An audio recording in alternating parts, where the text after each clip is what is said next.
Kung akala mo okay lang ang isang tao dahil palagi siyang nakangiti, makinig ka muna dito. Hindi lahat ng pagod nakikita. May pagod na hindi mo makikita sa mukha kasi sanay na siyang ngumiti kahit mabigat na. May pagod na hindi mo maririnig kasi tahimik lang siyang lumalaban. Sa umaga, normal siya. Sa gabi, doon lang siya napapagod umiyak. Hindi lahat ng pagod galing sa trabaho. Yung iba galing sa problema.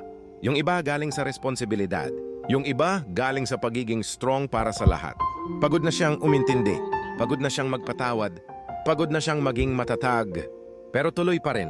Kasi may umaasa sa kanya. Kung may nakikinig man nito ngayon at pakiramdam mo pagod ka na, pero hindi ka pwedeng tumigil, gusto kong malaman mo, valid yung nararamdaman mo. Hindi ka mahina dahil napapagod ka. Tao ka lang. At kahit hindi makita ng mundo ang pagod mo, nakikita ng Diyos ang bawat laban mo. Kaya huminga ka muna, pahinga kahit saglit. At kapag kaya na ulit, bumangon ka, dahan-dahan. Hindi ka nag-iisa sa laban na to.